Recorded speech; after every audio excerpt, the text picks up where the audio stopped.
छह टुकड़ों में लाश काटने वाला यह है गुलामुद्दीन, जिसने 50 साल की ब्यूटिशियन अनीता चौधरी को बेरहमी से मौत के काले अंधेरे में धकेल दिया और उसकी लाश को 6 टुकड़ों में काटकर घर के बाहर गड्ढा खुदवाकर उसमें दफना दिया था। इस खौफनाक वारदात को अंजाम देने के बाद गुलामुद्दीन फरार था, लेकिन काफी मशक्कत के बाद पुलिस ने इसे मुंबई से गिरफ्तार किया था। गुलामुद्दीन की गिरफ्तारी के बाद से पुलिस ये पता लगाने की कोशिश कर रही थी कि आखिर इसने क्यों, कब, कैसे अनीता को मौत के घाट उतारा। वैसे अनीता मर्डर केस की गुत्थी सुलझाना पुलिस के लिए एक बड़ी चुनौती बनी हुई है। एक तरफ मेन आरोपी गुलामुद्दीन पुलिस को लगातार गुमराह कर रहा है, तो वहीं दूसरी तरफ हत्याकांड के पीछे बड़े प्रॉपर्टी डीलर का नाम लेने वाली अनीता चौधरी की दोस्त सुनीता सेन उर्फ सुमन भी अपने बयानों से पलट गई है। हालांकि पहले सुमन का एक ऑडियो वायरल हुआ था, जिसमें वो प्रॉपर्टी कारोबारी तैयब अंसारी पर कई गंभीर आरोप लगा रही थी। वहीं अब वो अपने बयान से बिल्कुल पलट गई है। अपने बयान से पलटते हुए वो तैयब अंसारी को पहचानने से भी इनकार कर रही है। सुमन का कहना है कि अंसारी का नाम उसने अनीता के मुंह से ही सुना था, कभी उसका चेहरा तक नहीं देखा। दरअसल अनीता के पति मनमोहन चौधरी और उसकी दोस्त सुमन की एक 18 मिनट की कॉल रिकॉर्डिंग सामने आई थी। इस रिकॉर्डिंग में सुमन और मनमोहन अनीता के गायब होने के बारे में बात कर रहे थे। इस मामले में प्रॉपर्टी कारोबारी तैयब अंसारी पर अनीता के गायब होने और अनीता के पास अंसारी से जुड़े कुछ फोटोज और वीडियोज होने का जिक्र किया जा रहा था। इस कॉल रिकॉर्डिंग के बाहर आने के बाद ही पुलिस की जांच का एंगल बिल्कुल बदला था। पुलिस ने इस मामले में सुमन, तैयब अंसारी समेत कई लोगों को हिरासत में लेकर पूछताछ की थी।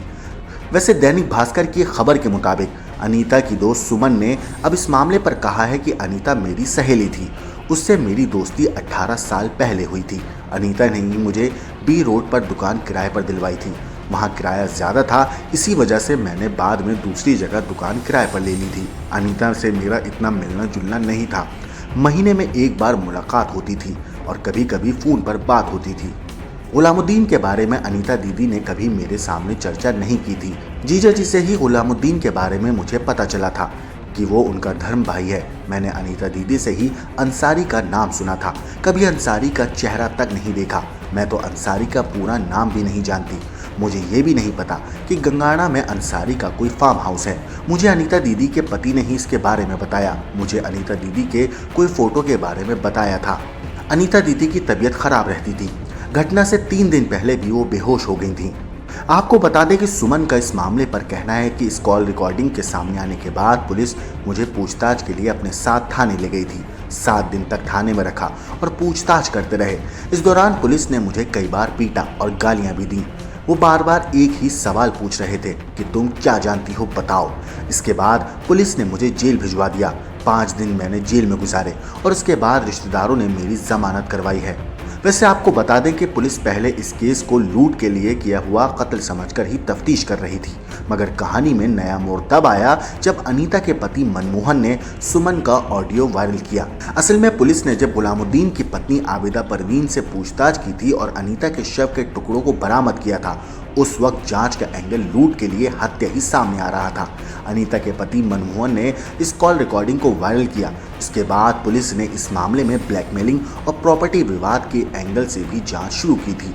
वैसे गिरफ्तारी के बाद से जोधपुर पुलिस ने गुलामुद्दीन को दूसरी बार 7 दिन की रिमांड पर लिया है।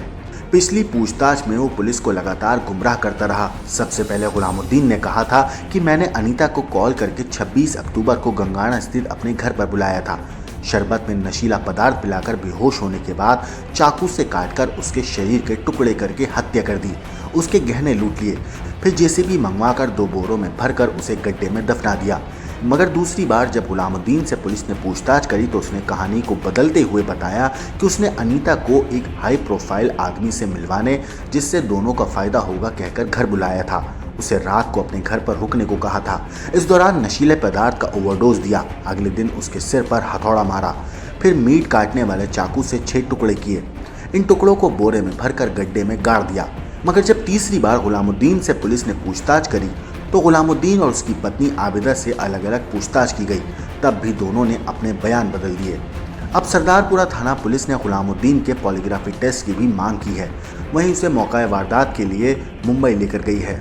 आपको बता दें कि अनीता के कत्ल के 15वें दिन पुलिस ने शव का एम्स मॉर्चरी में मेडिकल बोर्ड से पोस्टमार्टम कराया था, लेकिन अब जोधपुर में अनीता हत्याकांड को 17 दिन से ज्यादा हो गए हैं। शव का पोस्टमार्टम हो चुका है, लेकिन अब तक अनीता के शव का अंतिम संस्कार नहीं हुआ है। पुलिस लगातार अंतिम संस्कार करवाने की कोशिश कर रही है। वहीं अनीता चौधरी के बेटे ने चेतावनी दी है कि रिश्तेदारों की बिना इजाजत के अगर अंतिम संस्कार किया गया तो वो आत्मदाह कर लेगा।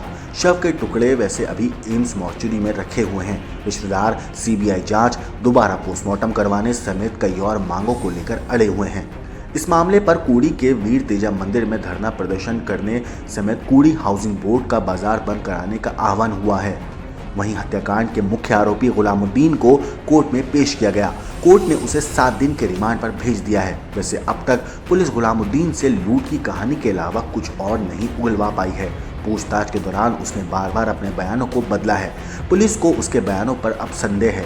अनीता चौधरी के रिश्तेदारों का इस मामले पर कहना है कि हत्या के 17 दिन से ज्यादा बीत जाने के बाद पुलिस ने पोस्टमार्टम करवाया, लेकिन सैंपल फॉरेंसिक लैब्स नहीं भेजे गए। वहीं हत्याकांड के बाद सामने आए अनीता की सहेली सुमन और उसके पति मनमोहन की बातचीत के ऑडियो को पुलिस झूठा बता रही है।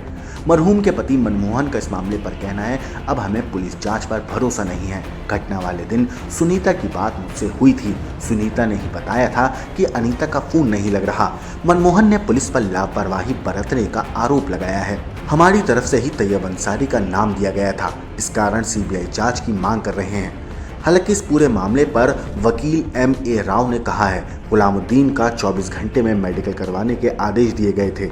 वहीं 3rd डिग्री का इस्तेमाल नहीं करने के लिए भी कहा गया है। पॉलीग्राफी टेस्ट के लिए उन्हें 17 तारीख को नोटिस भेजा गया था।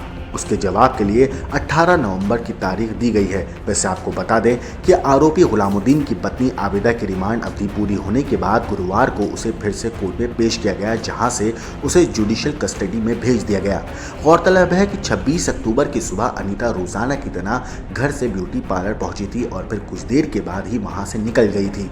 काफ़ी देर तक जब अनीता ब्यूटी पार्लर नहीं लौटी तो ब्यूटी पार्लर की एक महिला स्टाफ ने उन्हें फ़ोन किया, मगर अनीता का फ़ोन बंद था। बाद में अनीता के पति को फ़ोन किया गया। अनीता के पति को जैसे ही ये बात पता चली, उन्होंने उसे हर तरफ ढूंढा, लेकिन अनीता का फ़ोन लगातार बंद आ रहा था। इसके बाद अनीता की तलाश में 26 अक्टूबर का पूरा दिन और पूरी रात बीत गई। फिर परेशान होकर अनीता के पति ने 27 अक्टूबर को आखिरकार अनीता के गायब होने की पुलिस में शिकायत दर्ज कराई।